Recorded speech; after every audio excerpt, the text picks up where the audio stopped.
Suryaprakasam sir, இவர் டெல்லிக்கு வரவழைக்கப்பட்டது ஏதோ ஒரு வகையிலான அச்சுறுத்தலின் வெளிப்பாடு தான் அப்படின்ட்டு எல்லாரும் டிவிலெல்லாம் உட்காந்துட்டு பேசிகிட்டு இருக்கிறாங்க. ஆனால் இது ரொம்ப ஒரு இன்வெஸ்டிகேஷன் ப்ராசஸில் இயல்பாக நடக்கக்கூடிய சம்மன் தானா இது, இல்லை இதுக்கு பின்னால் ஏதாவது பொலிட்டிக்கல் அஜெண்டா இருக்குமா? இவர் சொல்வது கரூர் சம்பவத்தை பொறுத்து நான் இன்னைக்கு சிபிஐ விஜய சம்மன் பண்ணதில் பொலிட்டிக்கல் அஜெண்டா இருக்க மாதிரி நான் ஃபீல் பண்ணல. ஏன்னா அவரை அக்யூஸ்டாக அவங்க சம்மன் பண்ணல, அவரை விட்னஸ் சம்மன் தான். விட்னஸ் சம்மன் அந்த சம்பவத்தை பற்றி தெரிஞ்ச கேள்விப்பட்ட யாரையோனா ஈவன் நான் ஒரு தூத்துக்குடியில் 18 பேர் சுட்டு கொல்லப்பட்ட போது நான் ஒரு கேஸ் போட்டேன். உடனே அருணா ஜெகதீசன் கமிஷன் எனக்கு கூப்பிட்டாங்க, நீங்கள் விட்னஸ் ஆவாங்க அப்படின்னு சொல்லி. நான் சொன்னேன், நான் பேப்பரில் படித்தது தான் நான் கோர்ட்டில் கேஸ் போட்டேன், எனக்கு பர்சனல் நாலேஜ் கிடையாது, அதனால் நாங்கள் சொல்கிறது எதுவும் கிடையாதுன்னு சொல்லி விட்டேன். நான் அந்த கேஸில் ஒரு விட்னஸாக என்னை ட்ரீட் பண்ணாங்க, அதோடு முடிஞ்சு போச்சு. இதில் விஜய் ஒரு சம்பவம், ஏன்னா அவரை விசாரிக்காத முழுமை பெறாது, விசாரணை முழுமை பெறாது. இதுக்கு பெரிய இம்பார்ட்டன்ஸ் கொடுக்க வேண்டியதாக கிடையாது. இந்த கரூர் சம்பவத்தில் ஒரு 600 பேருக்கு மேலே போலீஸ் சிபிஐ விசாரிச்சிருக்கு. 600 பேரில் விஜயும் ஒருத்தர், அவ்வளோதான். அதை ஒரு பெரிய இம்பார்ட்டன்ஸ் கொடுக்க வேண்டியதில்லை. அவரும் சம்மனை ஹானர் பண்ணி போயிட்டார். ஏன்னா நீங்கள் அக்யூஸ்டாக அரெஸ்ட் பண்ணுறதா இருந்தால் நீங்கள் அதுக்கப்புறம் அது நெக்ஸ்ட் ஸ்டேஜ். அதனால் விஜய் பயந்துட்டு அங்கே போனார். விஜய் பயந்துட்டு அவரை மத்திய அரசை எதிர்க்க மாட்டார்லாம், அதெல்லாம் சும்மா. அது சட்டப்படி விஜய் என்ன செய்யணுமோ லீகல் அட்வைஸ், ப்ளீஸ் சார் சட்டப்படி என்ன செய்யணுமோ விஜய் லீகல் அட்வைஸ் என்ன கொடுத்தாங்களோ அதுபடி அவர் ஃபாலோ பண்ணிட்டார். அது enquiry over, it is not even investigation, enquiry. Witness enquiry பண்ணி விட்டுட்டாங்க. அவர் ஸ்டேட்மெண்ட்டை கொடுத்துருப்பாரு, ரெக்கார்ட் பண்ணியிருப்பாங்க. தேவைப்பட்டால் நாளைக்கு அது சார்ஜ் ஷீட் ஆச்சுன்னா அவர் ஒரு விட்னஸாக விசாரிப்பாங்க, இல்லைன்னா விட்டுருவாங்க. பட் நீங்கள் இந்த விஜயோட ஜனநாயகத்தில் நீங்கள் மத்திய அரசு விஜயை மிரட்டி பணியை வைக்க முயற்சிக்கிறதான்னா என்னோட டைரக்ட் ஆன்சர் ஆமாம் ஆமாம் ஆமாம். மத்திய அரசு விஜயின் குரல் வலையை முறிக்க, குரல் வலையை நசுக்க என்னவெல்லாமோ செய்ய முடியுமோ அத்தனையும் செய்து ஒரு தரம் தாழ்ந்து இந்த விஷயத்தில் நடந்து விஜயை அந்த படத்துக்கு எவ்வளோ ஊறு விளைவிக்குமோ அவ்வளோ பண்ணுறாங்க. ஏன்னா ஒரு ஜனநாயகத்தில் ஒரு இந்திய அரசை தாங்கி நிற்கின்ற 4 பில்லரில் ஒரு பில்லர் ப்ரெஸ்ஸு.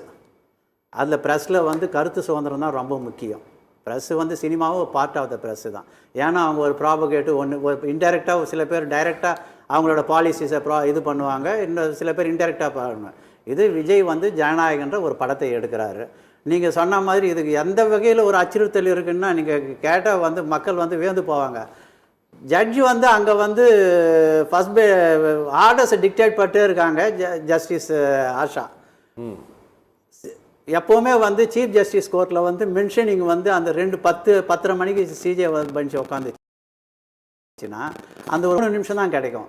ஒன்ஸ் ப்ரொசீடிங்ஸை ஸ்டார்ட் பண்ணாங்கன்னா மென்ஷன் பண்ண முடியாது. அதுக்குள்ளே அடிஷனல் அட்வொகேட் சொலிசிட்டர் ஜெனரல் திபுன்னு ஓடி எதிர்பார்த்து இருந்த மாதிரியே ஓடி அங்கே போய் மென்ஷன் பண்ணுறாரு. அப்போது எந்த அளவுக்கு ஒரு அடிஷனல் சொலிசிட்டர் பதவியை தவறாக மத்திய அரசு பயன்படுத்துது, மோடி அரசு பயன்படுத்துது, இதுலேருந்தே நீங்கள் புரிஞ்சிக்கலாம். யாரு ஓடினாங்க சார்? அடிஷனல் சொலிசிட்டர் இல்லையா சார்? 10:30 மணிக்கு எல்லா ஜட்ஜஸுமே 10:30 தான் கோர்ட்டில் ஓடினாரா அவரு? ஆமாம், ப்ராக்டிக்கலாக பின்ன எப்படி சார் இருக்கும்? ஃபர்ஸ்ட் கோர்ட்டுக்கு 11th கோர்ட்டுக்கு எவ்வளோ தூரம் சார் இருக்குது? ஒரு 300 மீட்டர் இருக்குங்க சார். ஓட்டால் தான் சார் போக முடியும். நீங்கள் முதல்ல நடந்து போகிறதுக்குள்ள உங்கள் ப்ரொசீடிங்ஸ் அதர் கேசஸ்லாம் நீங்கள் சொல்கிறது துஷார் மேத்தாவா சார்? துஷார் மேத்தா இல்லை சார், அடிஷனல் சொலிசிட்டர் இவர் துஷார் மேத்தா. ஆமாம், additional solicitor general Tushar Mehta இன்சிடென்ட்டுக்கு அப்புறம் அவர் இதில் தானே வந்தார், ஆன்லைனில் தானே. ஆமாம், அதாவது சொலிசிட்டர் ஜெனரல் போஸ்ட் அட்டர்னி ஜெனரலுக்கு அடுத்தது செகண்ட் ஹையஸ்ட் போஸ்ட். கரெக்ட். ஆமாம், இந்த ஒரு சாதா ஒரு ஃபிலிமில் ஒரு சின்ன ப்ராப்ளம், ஒரு இஷ்யூ. இது இல்லைன்னா இஷ்யூ ஒரு சென்சார் சர்டிஃபிகேட்டை ஒரு அப்ரூவ் பண்ணி கமிட்டி அப்ரூவ் பண்ணிச்சா, நான் இன்னொரு ஏற்கனவே உங்கள் இதில் சொன்னேன், அவங்க அதோட அந்த கமிட்டி கலைஞ்சி போச்சுன்னா அதுக்கப்புறம் அதுக்கு உயிர் கிடையாதுன்னு சொல்லி ஃபங்க்டஸ் ஆஃப் இஷ்யூன்றது ஆங்கில வார்த்தை, கோர்ட்டில் அதை யூஸ் பண்ணுவாங்க. அந்த இது முடிஞ்ச அப்புறம் அவங்க எல்லாமே ஃபைலில் சைன் பண்ணிட்டாங்க. அப்புறம் ரிஜிஸ்டரிங் அத்தாரிட்டி தான் ரீஜனல் சென்சார் ஆஃபீஸர், அவர் ஒரு ரிஜிஸ்ட்ரார் மாதிரி. இவங்க இந்த கமிட்டி போட்டதை அப்ரூவ் பண்ணி என்ன ரெக்கமெண்ட் பண்ணாங்களோ அதை கொடுக்கணும். பட் இவங்க என்ன சொல்கிறாங்க, யார் எந்த சென்சார் போர்டு மெம்பர் பார்த்துக்கிட்டு ஒத்துக்கிட்டு கையெழுத்து போட, ஈவன் அப்ஜெக்ஷன்ஸ் இருந்தால் கூட மெஜாரிட்டி ஒப்பீனியன் படி யூ பாரியே கொடுக்கலான்னு சொல்லிட்டாங்கல்ல, அதோட நிறுத்த வேண்டியது. அதுக்கப்புறம் வந்து சென்சார் போர்டுக்கு எந்த அதிகாரமும் கிடையாது. பத்மாவதி கேஸில் வந்து உச்சநீதிமன்றம் தெளிவாக பண்ணிடுச்சு. ஒன்ஸ் சர்டிஃபிகேட்டை வந்து நீங்கள் வந்து ரெக்கமெண்ட் பண்ணி சென்சார் கமிட்டி அந்த பார்த்து வச்சுன்னா அதுக்கப்புறம் வந்து கவர்மெண்ட்டுக்கு அது வேறு எந்த அதிகாரமும் கிடையாது. அதுக்கப்புறம் கோர்ட்டுக்கு தான் போகணும், நீதிமன்றங்களுக்கு தான் வந்து அதை வந்து தடை பண்ணுறதா இல்லை அப்ஜெக்ஷன் சீன்ஸை டிலீட் பண்ணுறதா அப்படின்ற அதிகாரம் வந்து உயர்நீதிமன்றம் ஆர்டிகல் 226லேயும் அங்கே உச்சநீதிமன்றத்துக்கு ஆர்டிகல் 32லேயும் அவங்களுக்கு தான் இருக்கே தவிர திருப்பியும் வந்து கவர்மெண்ட்டுக்கு இதில் எந்த வேலையுமே கிடையாது. ஆனால் வந்து இது வரைக்கும் சட்ட விதிகளுக்கு மாறாக விந்தையிலும் விந்தை விஜய்க்கு மாத்திரம்தான் வந்துட்டு வரிஞ்சு கட்டிக்கின்னு வந்து மத்திய அரசு ஓடி வாடி வேலை செய்யுது. அதில் எதுலேருந்து பார்க்கலான்னா துஷார் மேத்தா வந்து அப்பீர் ஆகுறாரு. 2:30 மணிக்கு ஃபைலே பண்ணல, நம்பரே ஆகலை, கோர்ட்டு வெயிட் பண்ணிக்கின்னு இருக்குது. லஞ்ச் மோஷன் கொடுத்துட்டாங்க. நான் வந்து 3 o'clock வந்து நான் வந்து அங்கே போய் இவர்கிட்ட கோர்ட் ஆஃபீஸர்கிட்ட கேட்குறேன், என்ன சார் வந்துச்சேன்னா இது வரைக்கும் நம்பர் ஆகலை சார்ன்றாரு. கோர்ட்டு காத்துக்கின்னு இருக்குது. இந்த முக்கியமான ஏன்னா நேஷ்னல் இம்பார்ட்டன்ஸ் பாருங்கள். இதை விட்டு ஆமாம் ஒரு 50 பேரை தூக்கில் போட போகிறாங்க. இவங்க வந்து தூக்கில் போடுறதை ஸ்டாப் பண்ணுறதுக்கோசரம் வந்து கோர்ட் வாசலில் காத்துட்டு இருக்காங்க. ஆயிரக்கணக்கில் லட்சக்கணக்கிலலாம் மக்களை வந்து வெளியேற்றுறாங்க. அதுக்கெல்லாம் வந்துட்டு டைம் கிடையாது. பட் ஒரு ஒரு நடிகனுக்கு ஒரு பிரச்சனை தரணும்னு சொல்லி இந்திய அரசு தன்னுடைய முழு சக்தியையும் வந்து வெளிப்படுத்துறது வந்து ஜனநாயகத்திற்கு மிக கேவலமானது. இது மக்களோட குரல் வலையை நசுக்கிறது. ஒரு படத்தை விஜய்க்கு எப்படி வந்துட்டு தன்னோட படத்தை தயாரிக்கிறதுக்கு அவருக்கு உரிமை இருக்குது. அஃப்கோர்ஸ் சென்சார் போர்டுக்கு subject to censor board review. அதே மாதிரி ஒரு படத்தை பார்க்குற உரிமை ஒரு இந்திய குடிமகனுக்கும் உண்டு. ஒன்ஸ் சென்சார் சர்டிஃபை பண்ணிட்டாங்கன்னா அந்த படத்தை பார்க்குற உரிமை இந்திய குடிமகன் அத்தனை பேருக்குமே உண்டு. அதில் வந்து 19ல் வந்து கிளியராக சொல்லியிருக்கு. ரைட் டிக்கெட் பண்ணலையே சார் ஃபைல்ஸ் மூவ் அவ்வளோதான் சார். அதை கமிட்டி தானே சொன்னால் ஃபங்க்ஷன் சஃபிஷியன் முடிஞ்சு போச்சு. கொடுக்க வேண்டியது தான். கொடுக்க வேண்டிய போஸ்ட்மேன் வந்து கொடுக்கும்போது வந்து கையை பிடிச்சி இழுத்துட்டு கொடுக்காதுன்னு மறைக்கிற கதையாக இருக்குது. அதுதான் கேவலமாக இருக்குன்றேன் நான். உங்களுக்கு அதிகாரம் இருந்து நீங்கள் தராது இருந்தீங்கன்னா ஓகே, உங்களுக்கு சட்டப்படி உங்களுக்கு அதிகாரம் இருக்குது. சென்ட்ரல் கவர்மெண்ட் எல்லாமே இவரை தன்னுடைய வழிக்கு கொண்டு வருவதற்காக. வேற என்ன உள்ளங்கை நெல்லிக்கனி சார். நீங்கள் வந்து அது பூத கண்ணாடி கொண்டு வருவதன் மூலமாக யாருக்கு என்ன ஆதாயம்? யாருக்கு என்ன ஆதாயம்னு அரசியல் ஆதாயம் அவங்க தான் சொல்லணும். ஏங்க அதிமுகவோட கூட்டு போட்டிருக்காங்க. விஜய் வந்து மட்டுப்பட்டார்னா விஜய் வந்து அவங்க கட்டுப்படுத்திட்டாங்கன்னா அப்போ வந்து டிஎம்கே ஏடிஎம்கேன்னு வந்துடும். அது விஜய்ன்ற ஃபேக்டர் வரக்கூடாது. இப்போ வந்து விஜய் உள்ளே வந்தாருன்னா என்னோட கணிப்பு படி ஒரு அரசியல் பார்வையாளராக ஏடிஎம்கே பிக்சர்லேயே கிடையாது. ஓகே, இப்போ அப்போ விஜய் விரும்பிய களம் வந்து அமையுது அவருக்கு. விஜயா இல்லை டிஎம்கேவா? அந்த இதை வந்து அதை பண்ணக்கூடாதுன்னு சொல்லி தான் இவ்வளோ பண்ணுறது. இல்லைன்னா வந்து ஒரு சொலிசிட்டர் ஜெனரல் வந்து கேவியட் எதுக்கு சார் போடணும்? ஏற்கனவே வந்து ஸ்டே ஆகிடுச்சு. கேவியட் எதுக்கு போடணும்? கேவியட்டை போட்டு நான் எங்களை கேட்காத சென்ட்ரல் கவர்மெண்ட் இல்லாத வந்து உச்சநீதிமன்றத்தில் ஃபஸ்ட் பெஞ்சிலே அந்த பெஞ்சிலே வரும். அவங்களுக்கு தெரியாதா இந்த டைம் இந்த கேஸ் வரப்போகுதுன்னு சொல்லி அங்கே போய் அப்ஜெக்ஷன் பண்ணலாம். கேவியட்டுக்கு இது என்ன வந்து அப்போது எந்த அளவுக்கு வந்து விண்டிக்டிவ்னஸ் எந்த அளவுக்கு பழி வாங்கிறதுக்கு துடிக்கிறாங்க மக்கள் பார்த்துட்டு தான் இருக்காங்க. ஏன்னா இது இன்றைக்கி வந்து வெறும் வந்து விஜய்க்கு வந்த பிரச்சனை கிடையாது. இந்தியா முழுவதும் இருக்க கருத்து சுதந்திரத்திற்கு விடப்பட்ட மாபெரும் சவால் இது. ஏன்னா ஒரு 4 பேர் ஒரு படத்தை இன்னொரு மோஸ்ட் டேஞ்சரஸ் பார்ட் இன்னொன்று இருக்குது. 4 பேர் படத்தை பார்க்குறாங்க. 4 பேருமே ஒத்துக்கிட்டு கையெழுத்து போடுறாங்க. கையெழுத்து போட்ட வந்து ஒரு வெளியில் வந்துட்டு அந்த ப்ரொடியூசருக்கு ஃபோன் பண்ணி நீ எனக்கு வந்து நான் கேட்குற பணத்தை லஞ்சத்தை கொடுக்கலன்னு சொன்னால் நான் போய் அப்ஜெக்ஷன் பண்ணுவேன்னு சொல்லி அந்த ரீஜனல் சென்சார் ஆஃபீஸரும் இந்த ஒரு மெம்பர் 4 பேரில் ஒரு மெம்பர் வந்து 2 பேரும் கூட்டணி போட்டாங்க வச்சுக்கோங்க. இமீடியட்டாக வந்துட்டு இவர் போய் பணத்தை கொடுக்க முடியாதுன்னு சொல்லிட்டாருன்னா இமீடியட்டாக இவர் போய் லெட்டர் கொடுத்துட்டாருன்னா அவர் ரீஜனல் சென்சார் கையெழுத்து போடலன்னா படமே நின்றோம் சார். இது 500 கோடி ரூபாய் இன்வெஸ்ட்மெண்ட் மட்டும் கிடையாது சார். 50,000 பேரோட வாழ்வாதார பிரச்சனை. இதில் வந்து பாப்கார்ன் வீக்கிலேருந்து படத்தை பார்க்க போகிற கூட்டு போகிற ஆட்டோ டிரைவர்லேருந்து அத்தனை பேருக்கும் வியாபாரம் பாதிச்சிருக்கு சார். நீங்கள் வந்து ஒரு ஐசோலேட்டட் இன்சிடெண்ட்டாக விஜய் இன்சிடெண்ட்டாக மாத்திரம் பார்க்கக்கூடாது. இது வந்து இந்திய சினிமா துறைக்கு விடப்பட்ட மிகப்பெரிய சவால். இதில் வந்து திரைத்துறையினர் அத்தனையும் ஒன்று சேர்ந்து இந்த கண்டித்து இதை வந்து மட்டுப்படுத்தலைன்னு சொன்னால் நாளைக்கு ஜனநாயகம் இந்த நாட்டில் இப்பயே கிடையாது. 75% ஜனநாயகம் கிடையாது நடுங்கிறாங்க. மொத்தம் நம்ம அடிமைகள் ஆகிடுவோம். சுதந்திர இந்தியாவில் இந்திய மக்கள் அடிமைகளாகத்தான் ஆவார்கள். இதை வந்து அதுக்கு இடம் கொடுக்கக்கூடாது. இதில் வந்து கட்சி இது மொழி அந்த மாதிரி மக்கள் அதில் பிரிவுபட்டு இருக்கக்கூடாது. இது எல்லாத்தையுமே பேன் இண்டியா ப்ராப்ளம். இதை வந்து நீங்கள் நானே எல்லாமே சேர்ந்து இல்லைன்னா வந்து எல்லா படத்துக்கும் பேசணும். நான் சொல்கிறேன் இதுக்கு மட்டும் பேசக்கூடாது. இந்த சல்லியர்கள்னு ஒரு படம் வந்து தேட்டரே கொடுக்க மாட்டேன். எல்லாத்தையும் தான் பேசுகிறேன் நான். அதில் சந்தேகம் கிடையாது. மக்கள் மத்தியில் சார் யூனியன் கவர்மெண்ட்டுக்கு எதிராக பிஜேபிக்கு எதிரான மனோநிலை விஜய்க்கு தரப்படக்கூடிய இந்த பிரச்சனைகளால் அப்படி ஏற்படுதா? அப்படி ஏற்பட்டிருக்கா ஏதாவது? கண்டிப்பாக 100% நீங்கள் தான் பேரலை சூறாவளின்ட்டுலாம் சொல்லி. ஆமாம், அதுதான் நடக்குது சார். நீங்களும் நானும் வாங்க அப்படியே போவோம், பாரிஸ் கான்ஃபரன்ஸ் நடந்து போவோம், ஒரு 100 பேர்கிட்ட கேட்போம் என்ன நடக்குது, நீங்களே ஃபஸ்ட் ஸ்டாண்டாக பார்த்துக்குவீங்க. நண்பர் சொன்னார் மோடி அங்கிள்னு கூப்பிடணும், மோடி ஷர்ட்டை பிடிச்சி கேட்கணும். மோடி சார் சிஎம் சார் ஷர்ட்டை பிடிச்சி கேட்கணும். அப்படியெல்லாம் சொல்லல. சட்டை பிடிச்சி கேட்கணும்னு சொன்னா அதோட அர்த்தம் சில இதெல்லாம் வந்து அந்த சொல்லவே இல்லை. சரி, ஓகே, சொல்றீங்க. நான் செகண்ட் வரும். எப்பவுமே 4-5 வார்த்தையை சேர்த்து தான் போடுவீங்க. செகண்ட் சார், இது வந்து சிம்பிள் லீகல் இஷ்யூ சார். ஒரு படத்துக்கு சென்சார் போர்டுக்கு அவங்க ஒரு business, it is a commercial film.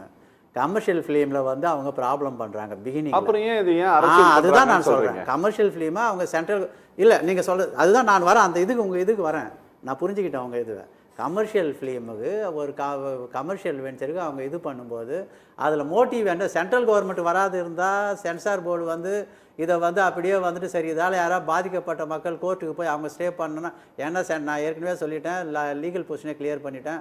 Once committee வந்து பார்த்து அப்ரூவ் பண்ணிச்சுன்னா அதுக்கப்புறம் வந்து சென்சார் போர்டுக்குன்னு பவர்ஸ் கிடையாது. அதுக்கப்புறம் கோர்ட்ஸுக்கு மாத்திரம்தான் பவர். பாதிக்கப்பட்டவர்கள் வந்து அவங்க போயிட்டு இந்த மாதிரி வந்து இந்த சென்சார் ஏன்னா 4-5 படம் நீங்கள் பார்த்தீங்கன்னா ஜாலி எல்எல்பியில் வக்கீலுங்களை திட்டினாங்கன்னு சொல்லி அவங்க கோர்ட்டுக்கு போனாங்க. சென்சார் போர்டு அவங்க வந்து சுப்ரீம் கோர்ட் வந்து பாம்பே ஹைகோர்ட் வந்து அந்த அட்வொகேட்ஸ் எல்லாம் வந்து இதுவாக பண்ணுறதை அவதூறாக பேசுறதை எடுங்கன்னு சொல்லிட்டாங்க. அதே மாதிரி ஜெயிலர்லேயே வந்து வக்கீலுங்களை தரக்குறைவாக சித்தரிச்சாங்கன்னு சொல்லி ஜெயிலர்லேயே கோர்ட் படம் வந்த பிறகு தானே வந்து ஒரு பார்வையாளர் பார்க்க முடியும். இல்லை இல்லை இல்லை, அவங்களுக்கு அதிகாரம் கிடையாது. படம் வந்த பிறகு தானே சார் நான் போய் என்னை பற்றி தப்பாக சித்தரிச்சிருக்காங்கன்னு நான் போக முடியும். அது வரைக்கும் சென்சார் போர்டுக்கும் ப்ரொடியூசருக்கு மட்டும் தான் அந்த படத்தை பற்றி தெரியும். படம் வந்த பிறகு தான் சொல்கிறேன். அதனால் வந்துட்டு சென்சார் போர்டு கிளியர் பண்ணிடுச்சு. இது ஒரு லீகல் இஷ்யூ. இது கரெக்டாக விஜய் ப்ரொடக்ஷன் கம்பெனி, ஏன்னா விஜய் வந்து மலேசியாவில் பேசும்போது என்ன சொன்னார் ஆடியோ லான்ச்சில், என்னை இந்த படத்தை எடுக்கணும்னு என்னை வந்து தயாரிப்பாளர் அணிய பொழுது என்ன வந்து நான் இப்போ அரசியலில் போகிறதா இருக்கேன், இப்போ ஏற்கனவே என் படம்னா ரொம்ப வந்து தொந்தரவு பண்ணுவாங்க, இந்த படத்தை வந்து ரொம்ப அந்த சிக்கல்லாம் உங்களுக்கு வரும், உங்களால் தாங்க இல்லை இல்லை நாங்கள் பார்த்துக்கிறோன்னு சொல்லி அஷூரன்ஸ் கொடுத்து தான் அவர் இப்போ அன்றைக்கே சொல்லிட்டார்ல நான் இதுக்கு வரேன் போஸ். அவர் 2 தெளிவாக எல்லாத்தையும் சொல்லிட்டு தானே சார் செய்கிறாரு. அவர் வந்து சும்மா வாய்க்கு வந்த மாதிரி ஓன்னு ஒரு 100 பேருக்கோசரம் பேசுகிற தலைவர் கிடையாது சார். தலைவர்கள் வந்து எல்லாமே ஓன்னு கத்த வேண்டிய அவசியம் இல்லை. நரசிம்மராவ் கத்தி பேசியா இந்தியாவை வந்து 5 வருஷம் ஆண்டு திரும்பியும் எக்கானமியை ரெக்கவர் பண்ணார். சில பேர் இல்லை ப்ளீஸ் இல்லை சில ஸ்டைல் ஆஃப் ஃபங்க்ஷனிங் இருக்குது. விஜய்க்கு வந்து அவர் வந்து மக்களோட 1-to-1 டைரெக்டாக பேசுகிறாரு. அவர் வந்து அவர் பிகினிங்லேயே வந்து சொல்கிறாரு என்னோட கொள்கை எதிரி பிஜேபி, திமுக என்னோட விரோதின்னு சொல்லி 2 பேரும் எதிரின்னு சொல்லி. இல்லை சார், நீங்கள் நான் தெரிஞ்சுக்க விரும்புறது என்னன்னா சார், இது வந்து ஒரு லீகல் ப்ராசஸ்ன்னு சொல்லிட்டீங்க. பாருங்க, அவர் பக்கத்தில் உட்காந்துருக்கிறவர் அவர் ஒரு ஆக்டரு, ஒரு ப்ரொடியூசரும் கூட. எல்லா படங்களுக்கும் இந்த மாதிரி ஒரு ரிவ்யூ பண்ணால் ஒரு 10-20 கட்டு பண்ண சொல்லுவாங்க. அதை கட் பண்ணிட்டு போயிருக்கு. இதுலேயும் கட் பண்ணிட்டாங்க சார். அவங்க சொன்னதெல்லாம் ஏற்றுக்கிட்டாங்களே, ஏற்றுக்கிட்டு தானே வந்துட்டு ஃபைல் கிளியர் பண்ணிட்டாங்க. ஏற்றுக்கிட்டு தானே வந்து இது கட் பண்ணாது இல்லையா, அவங்க சொன்ன அத்தனையும் ஏற்றுக்கிட்டாங்களே. சொன்னதெல்லாம் ஏற்றுக்கிட்டு கையெழுத்து போட்டு ஃபைலை க்ளோஸ் பண்ணி வந்து டைப் பண்ணி கையெழுத்து போட்டு அது மாதிரி இல்லை மோட்டிவ் அட்ரிபியூட் பண்ணுறாங்களே. ஏன்னா நீங்கள் அவ்வளோ ஆனஸ்ட்டாக வந்து சென்சார் போர்டு இருந்துச்சுன்னா எங்களுக்கு இது மாதிரி வந்திருக்கு மறுநாளே வந்து ஒரு 3 daysல வந்து என்ன பெரிய வந்து ஒரு ப்ரொடக்ஷனு ஒரு இவ்வளோ பணம் இன்வால்வ் ஆகிருக்கு. ஒரு 3 நாளில் வந்து முதல்ல அதிகாரம் கிடையாது உங்களுக்கு. திருப்பியும் வந்து இன்னொரு கமிட்டியை போட்டு திருப்பியும் ரிவ்யூ பண்ணுறது உங்களுக்கு அதிகாரம் கிடையாது. அதுக்கப்புறம் நீங்கள் 7ஆம் தேதி வரைக்கும் என்ன பண்ணுங்க, எதுக்கு வந்து ஃபால்ஸ் ப்ராமிஸ் தரீங்க, நான் ஆர்டர்ஸ் தர போகிறேன்னு சொல்கிறீங்க, அவங்கள வந்து அவங்க இதை பண்ணலாம் அப்லோட் பண்ண முடியாத பிளாக் பண்ணுறீங்க. எவரி ஸ்டேஜ்லேயும் சபோட்டேஜ் பண்ணும்போது அவங்களுக்கு என்ன பண்ணுவாங்க சார், கரெக்டே அது அஃபிடேவிட்டை பாருங்க சார். அஃபிடேவிட் யார் பண்ணாங்கன்னு கேக்குறாங்க. சென்சார் போர்டு தான், சென்சார் போர்டு தான் பண்ணாங்க. அதனால தானே சார் இத வெளிப்படையாக அதோட ப்ரொடக்ஷனுடைய அந்த பெட்டிஷனர் கூட பேசினாரு, ப்ரொடியூசர் கூட பேசினாரு. அது வெங்கின்னு சொல்லிட்டு ஒருத்தர் அவரு கூட பேசினாரு. அவர் பேசுனது கூட சென்சார் போர்டு பெருசா அவர் சார்ஜ் எல்லாம் பண்ணல. ஆனா அஃபிடேவிட்ல பண்ணிருக்காங்க. கவர்மெண்டோட இன்டென்ஷன் சார். அஃபிடேவிட்ல போட்டது தான் சார். நான் ஏற்கனவே சொன்ன மாதிரி கோர்ட்டுக்கு முன்னாடி இருக்க ரெக்கார்டு தான் சார் பேசுறோம். வெளில சொல்ல இல்ல, நான் ஒண்ணு கிளாரிஃபை பண்ணிடுறேன். இதுல வந்து விஜய் வந்து நீங்க அதே மாதிரி கரூர் இன்சிடென்ட்லயே வந்து சுப்ரீம் கோர்ட்டே வந்து சம்திங் ஃபிஷி நீங்க சொன்ன மாதிரி மியர் ஸ்டாம்பேடா இருந்தா அவங்க வந்துட்டு ஒரு வெறும் sir it is a court appointed investigation team sir, not a CBI regular team. Court appointed investigation team. அது அவங்க ஆன்சரபிள் டு அஜய் ரஸ்தோகி.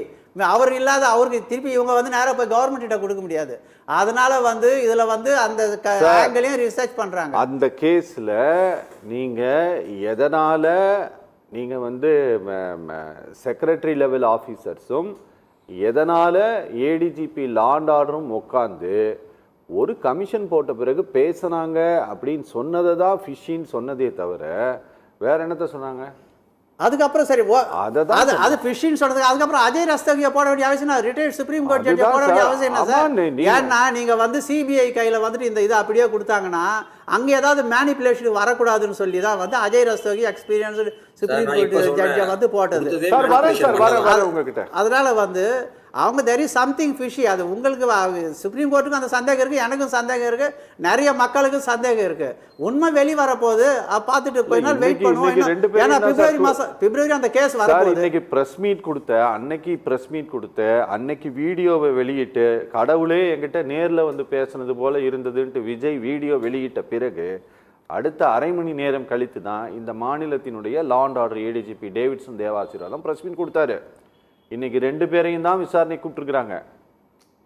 விஜயும் கூப்பிட்டாங்க, டேவிட்சன் தேவாசீர்வாதம் அடுத்த நாளே வந்து அடுத்த நாள் இல்ல ஒரு 2 நாள்ல அது இவர் கொடுத்தது 1 வாரத்துக்கு மேல ஆயிடுச்சு சார். அதுக்கு முன்னாடியே வந்துட்டு ஹோம் செக்ரட்டரியோ அரசாங்கம் இவங்க பேசிட்டாங்க சார். இவர மாதிரி வீட்ல போய் உட்கார முடியாது இல்ல அரசாங்கம் சார். இவர மாதிரி வீட்ல இருந்தா நீங்க வந்து சார் நீங்க வந்து இப்போ இதுவே வந்து என்டையர் கவர்மெண்ட் வந்து விஜய்க்கு அகைன்ஸ்டா இருக்கும்போது அவர் என்ன சார் செய்வாரு? ரோட்ல நின்னு அடி வாங்குவாரா சார்? நீங்க அகைன்ஸ்டா இருக்குன்னு சொல்றதே தப்பு. என்னோட பார்வையில அகைன்ஸ்டா தான். அகைன்ஸ்டா இருக்கணும்னா அவரை கைது பண்ணிருக்க மாட்டாங்க. எப்படி சார் கைது பண்ணுவாங்க? அதனால கையை வச்சு பாருங்க, நாங்க பண்ண வேண்டியது தானே. இந்த ஏதாவது சொல்லணுமா? நான் நிகழ்ச்சி முடிக்க போறேன் கொஞ்சம். இல்ல விஜய் படத்தை வெளியிடக்கூடாதுன்னு சொல்லி பிஜேபி எடுக்கிற முயற்சியில ட்ரம்ப்போட 500% டேக்ஸை வந்து அதனால வந்து திருப்பூர் தொழில பின்னலாடையே வந்து பாதிக்கப்படுது. அதில் ஒரு 1/10 அதை கான்சன்ட்ரேட் பண்ணால் இந்தியாவுக்கு நல்லது.